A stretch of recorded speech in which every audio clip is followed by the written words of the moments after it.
What's up, everyone? Welcome to another episode of the Men of the House podcast. It is Thursday, February the 8th. So let's get this thing started. Let's go ahead and start off with our reflection. February 8th, comfort is coming. We all seek comfort in different ways, through companionship and caring for others, through time alone to think. Our creative powers and our inspiration help us find solace in each other, in art, and in time spent processing our emotions. There is no comfort like time, which soothes all wounds and all ails. Do what you can to get through the moment, and know that every difficulty is temporary. Comfort is coming. Yeah, so that kind of ties into today, some togetherness, but we'll start off with the past 3 weeks of my life, at least 3 weeks, maybe 4. Been a series of just kind of, life things. My daughter had the flu 1 week. My wife had the flu the next week. So I spent several weeks trying to be present, trying to care for my wife and daughter. Just being there. Not trying to fix everything, but rather try to be loving, supporting, getting them what they need. Being more loving, caring than anything, providing comfort. And then, of course, I'm leaving the gym one day and my car doesn't want to start. I thought it was the starter. I didn't really want to take it back or have it towed to the place I've gotten all the work done before, because obviously it seems like every time I get done with one repair there, something else happens. So my uncle actually has a friend he works with who has a shop, and they took it over there. But of course, they only do work on the side because they have other day jobs. And so it's been 2 weeks. Tomorrow, I've not had a car, which is okay. It's not the first time we've been down to one car. And, I always have my mom's car since she works from home if I need to go to the gym. Which, speaking of, I took it to the gym last Friday or Monday and come out, front tire was low and was at 13 PSI when it should have been at 30. And so I spent the other day getting new tires from my mom, which they were going to have to be replaced this month anyway. This kind of sped up the process, but at least it's me that went through all the inconvenience versus her. So I'm glad I was able to do that and be there. And, I had plans for the day, and they got a little wonky because I wanted to do one thing and planned to do one thing, and next thing you know, I'm doing another thing. But, once I got the tires replaced, I was able to go hang out with my dad and then pick up my daughter from school. And, it turned out to be awesome. And, Monday was a little bit the same. I took my daughter to school and had kind of some idea of plans of what I thought I was going to do, but really just ended up hanging out with my dad all day. And that was nice because, I hadn't seen him, it seemed like, in a week, because I'd been without a car. And normally, when I deliver, I usually see him every day. So that was nice. And, kind of on that note, I'm not a surfer, but it kind of reminds me of surfing is, hey, you don't know what kind of waves you're going to catch, but you got to go out there. And, you don't always get to decide what the ocean brings to you. And sometimes you got to look for one that looks good enough, and you just hop on it and ride it out. And maybe, it turns out to be a better wave than you thought. And it may be the best wave you caught all day. And you won't know till the day's done and over. And that's kind of my, Monday and Tuesday with getting derailed with plans. But, on the Converse, I got to spend time with my dad 2 days in a row and pick up my daughter 2 days in a row. So is it really that bad? Absolutely not. You just have to remain flexible. And I still got some exercise time in both of those days. So it didn't deter any of my non-negotiables with myself, if that makes sense. And that's what you got to do, is you got to remember to try to work a few things in, regardless of what the universe is attempting to do. But on that note,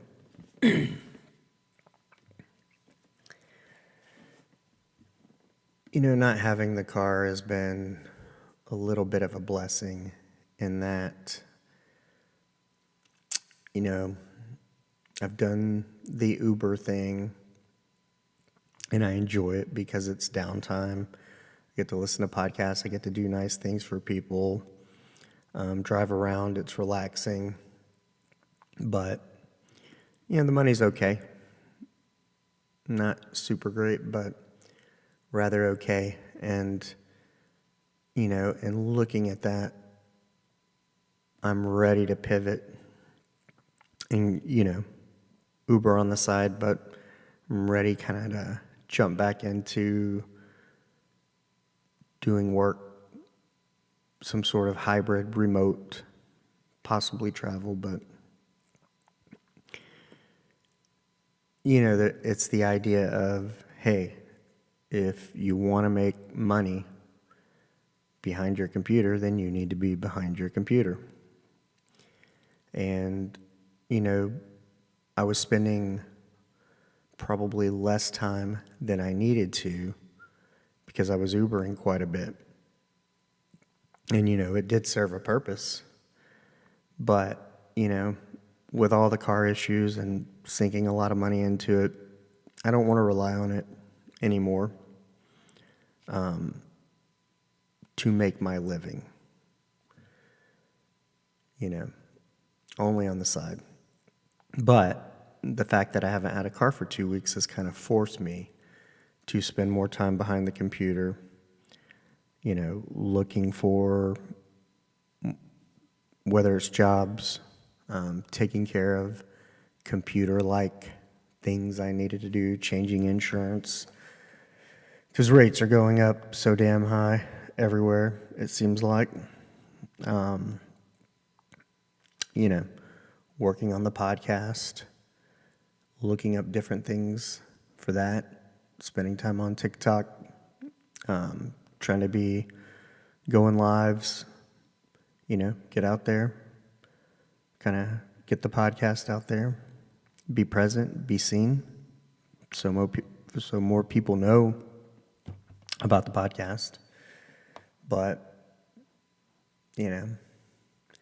I've been putting in a lot of work behind the screen. And yesterday, if you didn't see me on any social media, it was because I took myself a little break and recharged. I didn't do any social media all day. I actually took a nap, went for a walk, and Hunter and Sean, a.k.a. the Narcissist, would be happy to know I actually picked up a book and read, which I haven't done in a while. I usually keep 2 to 4 books in circulation that I'm reading at any given time, but it's been a while because I've mostly been Ubering a lot, and that lends itself to, Audible and podcasts, so that's what I've been doing a lot, but it was nice to read, and it's something I need to do more of. Probably everybody should do more of. But, in terms of a job, it's like, hey, I'm sitting here thinking about revamping my resume and cover letter and all that jazz. And, you put it on sites like ZipRecruiter and Indeed, but, I'm a little reluctant to. I don't know that those are the jobs I want,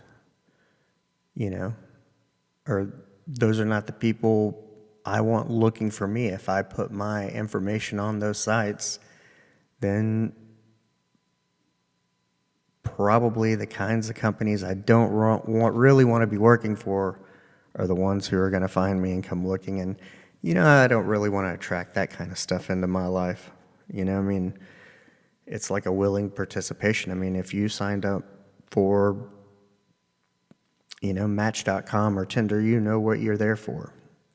And that's what you're going to get when you match. And so LinkedIn, Indeed, kind of the same way. I think the job I'm looking for, or the job that's looking for me, it's probably not posted. Somebody probably just knows they need someone to do X, Y, and Z. And, they're probably a company or a person that doesn't want to deal with ZipRecruiter, Indeed, or LinkedIn either. When I was looking for like a lead nurse or something, I would always say, hey, the lead nurse I'm looking for isn't looking on message boards or looking in the back of a paper for a job. They have a job. I'm just willing to offer them something better. So, like I said, a lot of the best jobs I've had, it wasn't something I sought out, but more something that, I had worked with people and they moved on different directions, and when they needed somebody, they thought of me. They're like, hey, I know a guy who has this set of skills, and I think you'd be great. And that's how I got a lot of jobs back in the day. And, I'm kind of looking to get back to that model, because the last 3 years I sought out a lot of jobs, and obviously they weren't for me because I didn't get any of them. But also, maybe I wasn't 100% ready, but I'm ready now. I'm ready to make some real money, again, and, excited. But, I think for me, the most important thing I'm looking for is, hey, is this job or person or business, who are they? What do they stand for? Are they a righteous company? Are they providing good service? Are they honest? Are they going to do the right thing? Is doing the right thing the most important thing, or is it the money? For me, if you've listened to any of the episodes, I'm all about doing the right thing, even if it's at a cost to you, because I think it comes back in the end and there's no replacement for doing the right thing. So, if anyone's listening and you need somebody or you know somebody who needs somebody, my background is I have a master's degree in public administration with a focus in healthcare. I ran 2 clinics, physicians, nurse practitioners, multiple visiting service lines, all the ancillary departments, project management, participating in cost value analysis teams, budgets, end of day, end of month, end of year, all that kind of jazz. I have a lot of tools in my tool chest. And I've done everything from healthcare to gyms, mixed martial arts, training facilities, the IRS, a lot of cooking. So yeah, I have a lot of skills. And, in terms of healthcare, I don't think I'm interested in going back into a broken system. But I am open to more holistic type healthcare, fields that maybe, new therapies, whether it be mind bloom, psilocybin, psychedelic therapies, medical cannabis, anything like that, I'd be willing, to explore in terms of wellness and health, given that I have a healthcare management operations background. It would be something familiar, but also something I'm interested in, because if you know me and my journey, I have managed to reduce the amount of medicine I take. And, I'm down to one blood pressure medication and then one Singulair for asthma, because last time I had double lobe pneumonia, the pulmonologist said, this is like birth control for asthmatics. You got to take it. And so, but it was interesting when I went in for a doctor's visit weeks ago. I was telling an old study buddy, because I go to the clinic that I used to manage and see providers I used to work with, because they're great. And, I was like, hey, my goal as I get older is to reduce the amount of medications, versus usually you see the inverse. And, one of the nurse practitioners is like, yeah, usually it doesn't work that way. The older you get, usually the more issues you have and the more medicines you have to take. But I'm moving the opposite way. And so far I've been successful. But, with kind of the mental health crisis in the world, I think, and, the fact that the healthcare system is broken and Big Pharma, there's a pill for everything, and that's what they want to push. And I think there's a time and place that people do need medicine and pills. But I also think there's a lot of value, and we're starting to see that, there are benefits from other modalities of therapies, natural medications, food, exercise, and I'm definitely interested in all those things as it relates to healthcare, people's well-being, people's mental health, because, as I'm on my own mental health healing journey, I know what's been beneficial to me, and, I'm not offering any medical advice. These are just my personal stories of, what's worked for me, and, doing the work. And like I said, I didn't like the medication because I didn't feel anything. So, but yeah. So if you know someone or you need someone, you can figure out how to get in touch with me. I'm not going to put my shit out there. So, because I have value. If you want me, you'll find me. Anyway, let's get on to today's topic. And this is kind of something I've been thinking about for a week.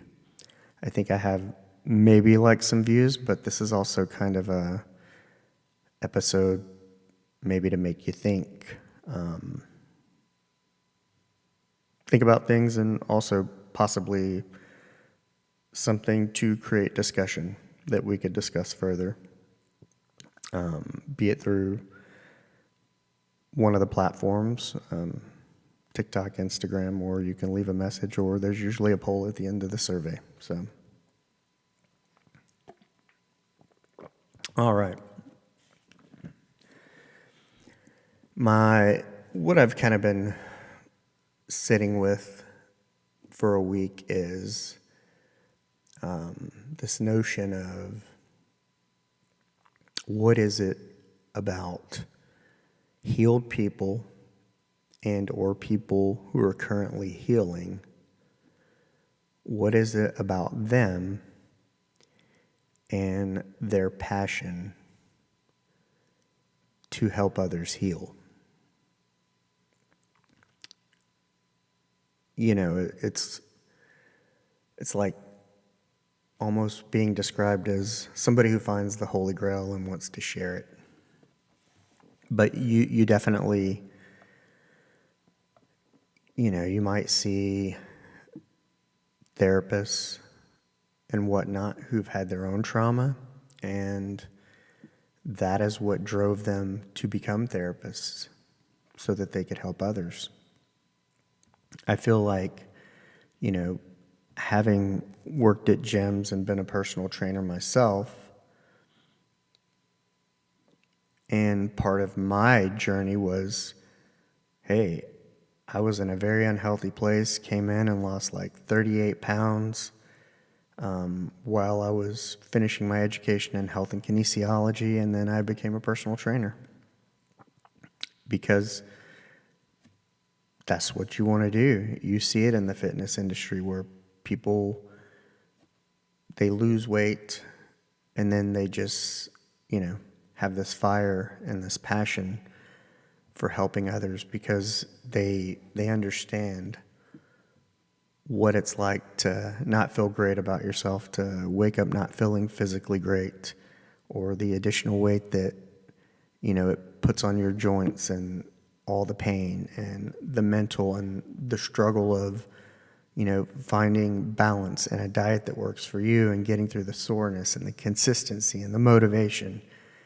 They understand it on such a deep level versus maybe somebody who was skinny, already athletic, and became a personal trainer. They understand it to a degree, and the pain associated with that they want to help others. And, this has kind of been and with mental health as well. I mean, I'm interested in knowing why that is, other than it's kind of in your heart to do so. But as if you've listened to other episodes, you understand, that I always say there's people who their whole life's mission is to help others. And so, there's an abundance of it. But, some of these people are driven to help because of their experiences, regardless of what area, what avenue, what skills they use to help others. There's usually a story behind it. But to me, I guess I'm more looking at the fascination of why people who are on that journey want to bring other people along and kind of do it in real time, because I don't know that anyone's ever fully healed. I think like anything, there's peaks and valleys, ups and downs, and there's times where maybe you don't have anything at the forefront on the table that you're dealing with that's crazy that you need to heal from, but you're consistently and constantly healing from past things. And of course, in time, life is going to throw you something else that's probably going to leave, it could leave a small mark or a big mark. But, like any scar, it has to heal. And that's going to take time. But, saying but too much. Anywho, part of this, it kind of weaves into this other discussion, and, some of these topics and discussions overlap, and, I think we were talking about forgiveness, and that, you forgive so you can move on, so you yourself feel better. That's why you forgive another person.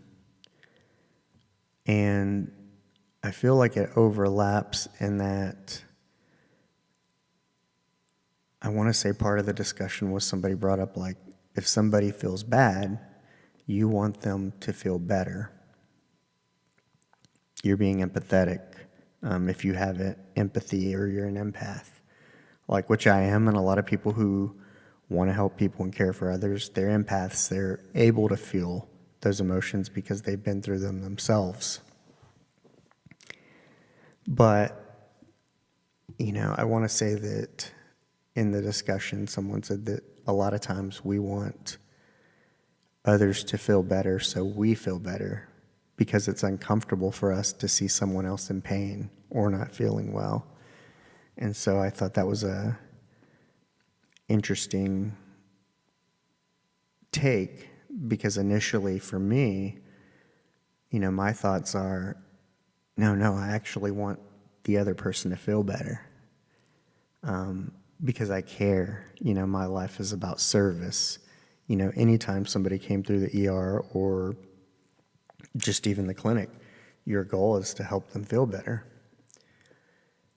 But, I think, too, there's this degree of seeing someone in pain makes you uncomfortable. So, yes, I think you do want them to feel better a little bit for yourself because you don't want to feel the pain that they're feeling. Because sometimes, depending on how deeply you connect with people, you're sharing that pain.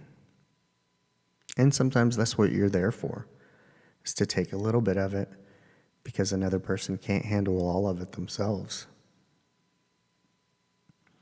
So I think there's definitely a degree of truth. And I think back to my times in the ER, though, and, yes, you want to make people feel better.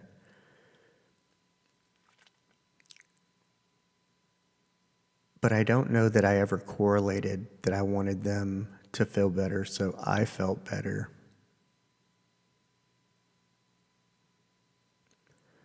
Because I think when I worked in the ER, it was so fast-paced, and when things were so bad, that it's not just about I want them to feel better. It's an extreme as I hope they live. And then you worry about the families.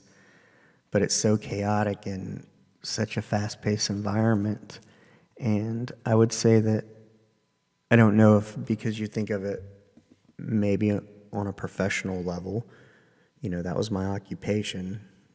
And part of maintaining that professionality is being able to maybe compartmentalize it, or perhaps that's how I dealt with it because, you're seeing people who've shot themselves in the face. I've had to ice hands. I've had to hold somebody's leg that was detached from them, fill out a card and send it to pathology. So, I never, in those kinds of situations, like it was never about me and never about how I felt. Yes, I still cared for people, but there was maybe a difference in boundaries. And maybe what we're talking about here is when we want to feel better, which is why, we want them to feel better. Maybe it's when you're closer to the person. Maybe the more steps in between you have, like when I had an occupation, oftentimes it was strangers I was engaged with or a stranger whose hand I didn't know them. And therefore it made it, there's many steps removed for a boundary, for those emotions and those mental boundaries. But, if you have a friend who's in pain, and you just want them to feel better because you feel bad because you see your friend in pain. Yeah, I think a part of it is for you because you don't want to feel bad either. But also, I think you have to recognize that and go, hey, it's not about me, it's about them. And I truly want them to feel better for them. And I need to take myself out of it because my job as a friend is just to be present, to be there for them where they are, meet them where they are, and let them be where they need to be, and experience that, and try not to fix it, and just be an ear, validate their feelings, let them know that it's okay. And, I feel like Amber always says that it's, two of the things can be true at the same time. That yes, we want our friends to feel better and we want to feel better too. And part of it is shifting to where let those two things be true for a time, but then you shift it to where, hey, now it's really about, I want this person to feel better and I'm just going to be there for them. It's not about me feeling better. My feelings are kind of irrelevant in their situation, other than my feelings are what indicate to me that I care about this person. Obviously, because I want them to feel better, be at their best, or, help them. So yeah, it's kind of,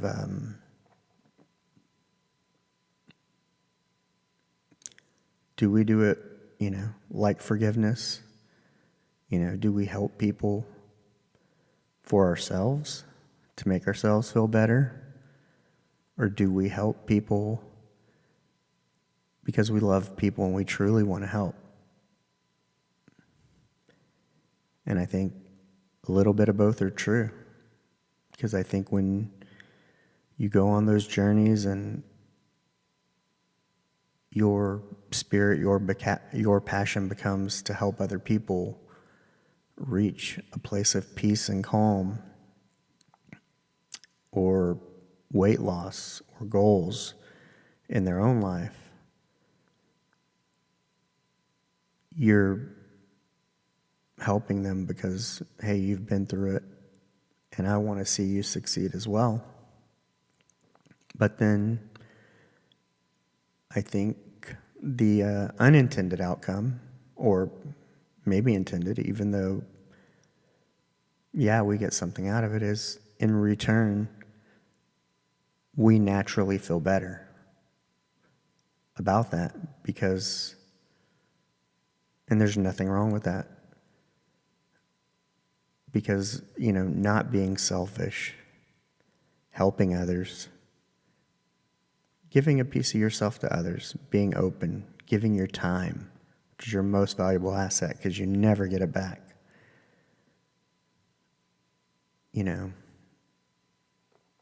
In return for doing all that, you get to feel good because you did something good, because you gave it away, a little piece of you that, it's fulfilling to give. Especially when you can give and expect nothing in return. To be able to, because I'm able and because I want to.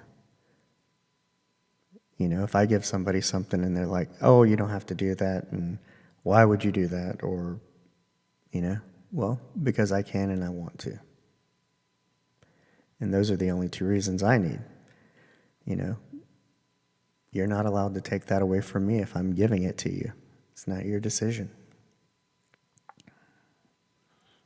And that could be $5, $10, $10,000, or it could be my time, or it could be the shirt off my back. Depends on the situation.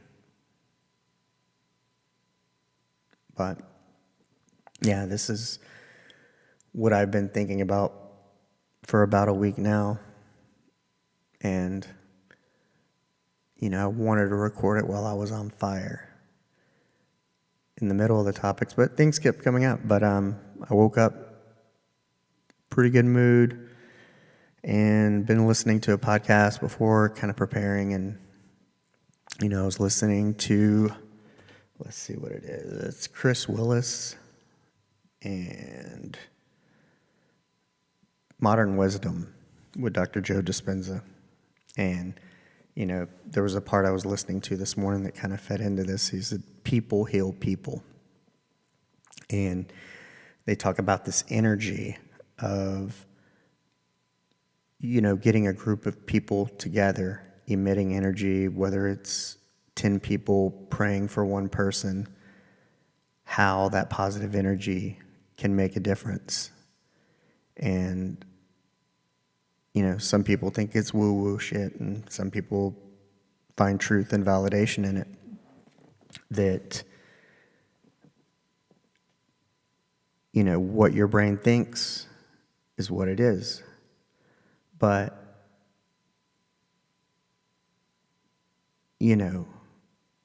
everything is energy.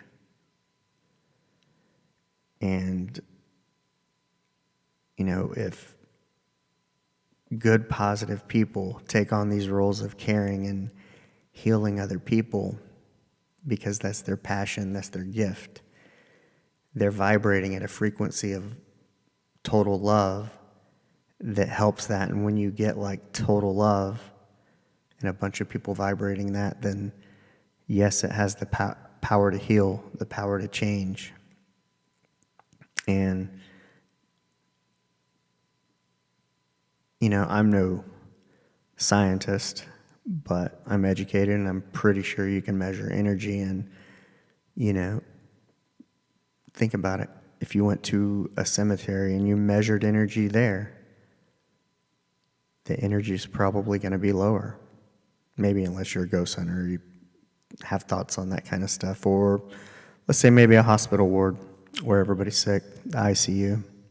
If you're measuring the energy in there, it's going to be drastically different than, let's say, you measure the energy at that Kyle Smith Drifting Roots Jayton Lennon concert I went to, where everybody was dancing, having a great time. Measure the energy where everybody's in sync, where everybody's there for a common goal, a commonality, and there's love, and there's joy. Yeah, there's going to be a huge difference in the energy and what those energies can do and accomplish. There's a big difference, And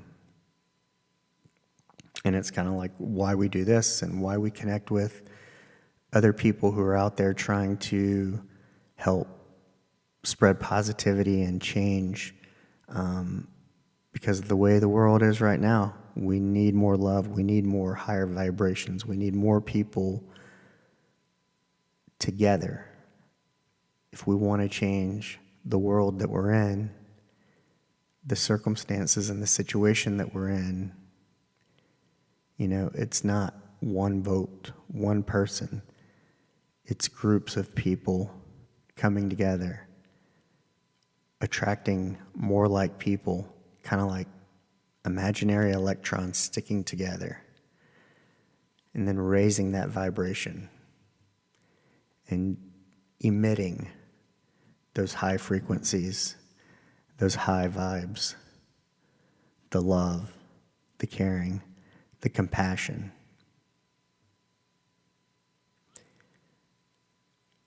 And I feel in such a different place than I did a month ago. And if you followed any of the shows, probably at the Kyle Smith Drifting Roots and Jayton Lennon show, there was a shift in what I knew was for me.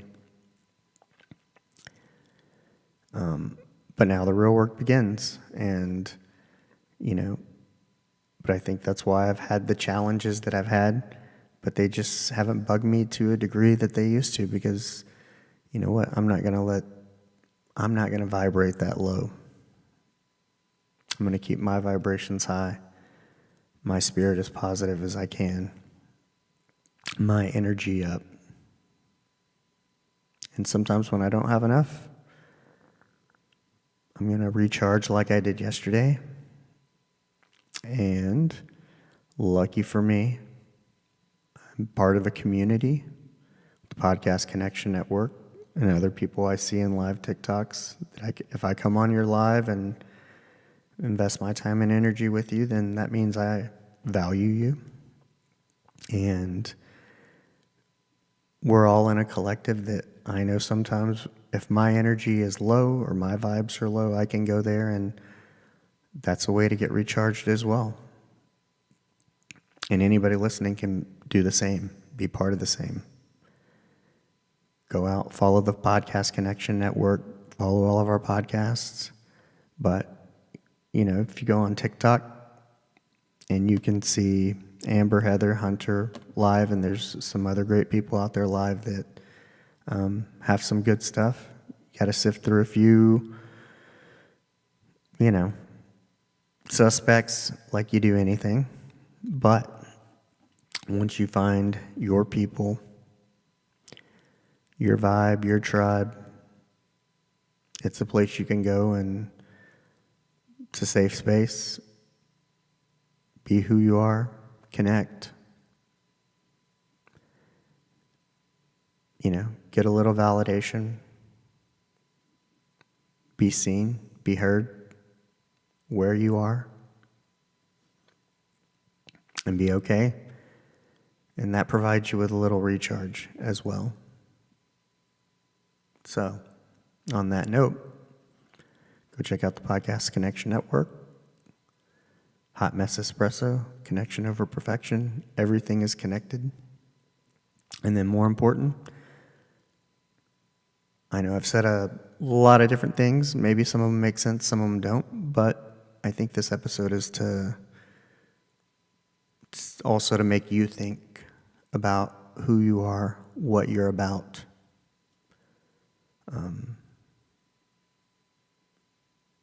If you're into healing people, why is it that you want to help heal others?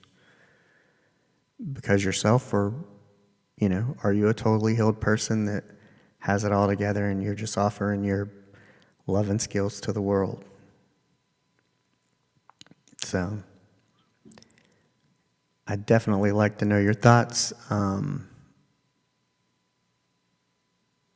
Either share them in the survey at the end, or you can leave any on Instagram, Men of the House Podcast. If you listen to it on YouTube, you can leave your thoughts there. But anywhere you listen to it, leave your thoughts. You can find me on TikTok, Instagram, Facebook, Threads. Connect. So, until next time, hope you guys have a great week. Peace out.